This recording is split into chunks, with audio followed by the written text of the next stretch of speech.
বিমান চলাচল যাত্রীদের জন্য নিশ্চিত নিরাপত্তা ব্যবস্থা গ্রহণ করা হয়েছে বলে জানিয়েছে বাংলাদেশ বিমান বাহিনীর প্রধান। যশোর বিমানবন্দরে বিমান বাহিনীর প্রধান একথা বলেন। বুধবার যশোর বিমানবন্দর পরিদর্শন করেন বিমান বাহিনীর প্রধান air chief marshal Hasan Mahmud Khan. পরে তিনি সিভিল পাওয়ারের আওতায় বিমানবন্দরে বিভিন্ন বাহিনীর সদস্যদের পরিচালনা এবং নিরাপত্তা কার্যক্রম পরিদর্শন করেন এবং তাদের উদ্দেশ্যে দিক নির্দেশনমূলক বক্তব্য দেন বাংলাদেশ বিমান বাহিনীর প্রধান। এ সময় তিনি বলেন, দেশের সাম্প্রতিক পরিস্থিতিতে অসামরিক কর্তৃপক্ষের সহায়তায় বাংলাদেশ বিমান বাহিনীর বিভিন্ন বিমানবন্দর আশেপাশের এলাকায় নিরাপত্তার দায়িত্ব পেশাদারিত্বের সাথে পালন করে আসছে। বিমান যাত্রীদের আগমন এবং প্রস্থানকালে বাড়তি নিরাপত্তা সহযোগিতা প্রদানের পাশাপাশি বিমান নিরাপদ উড্ডয়ন এবং অবতরণেরও সর্বাত্মক সহযোগিতা করছে বিমান বাহিনীর সদস্যরা।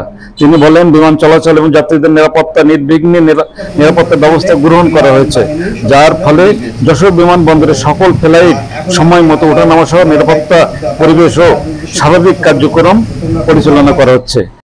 ইম্পর্টেন্ট কমিউনিকেশন মোড ফর বিশ্বের সাথে যোগাযোগ রাখার জন্য বিভিন্ন ধরনের মালামাল যাত্রী বহন করা হয় এবং আমাদের বিমানবন্দরে আমাদের মহামূল্যবান বিমান আছে, বিভিন্ন দেশ বিদেশের বিমান আসে, বিশেষ করে আমাদের শাহজালাল আন্তর্জাতিক বিমানবন্দরে আছে, আপনারা জানেন। তো সেই ক্ষেত্রে আমরা প্রথমেই ভেবেছিলাম যে আমাদের বিমানবন্দরগুলিকে সিকিউর করতে হবে। এ সময় তার সাথে সহকারী বিমান বাহিনী প্রধান পরিকল্পনা যশোর বীরশ্রেষ্ঠ মতিউর রহমান বিমান ঘাটির এয়ার অধিনায়ক সহ পদস্থ কর্মকর্তারা উপস্থিত ছিলেন। বিমান বাহিনী প্রধান যশোরের বিমান ঘাটির বিভিন্ন এলাকাও পরিদর্শন করেন। এ সময় প্রিন্ট, ইলেকট্রনিক্স মিডিয়া সহ বিভিন্ন গুরুত্বপূর্ণ বা প্রশাসনিক কর্মকর্তারা উপস্থিত ছিলেন। হ্যাঁ ভিউয়ার্স, আমাদের ভিডিওটি সম্পর্কে মতামত জানাবেন লাইক ও কমেন্টস করে, আর শেয়ার করে অন্যকে দেখার সুযোগ করে দিবেন। আর আমাদের চ্যানেলটিতে নতুন হলে সাবস্ক্রাইব করে নেবেন এখনই।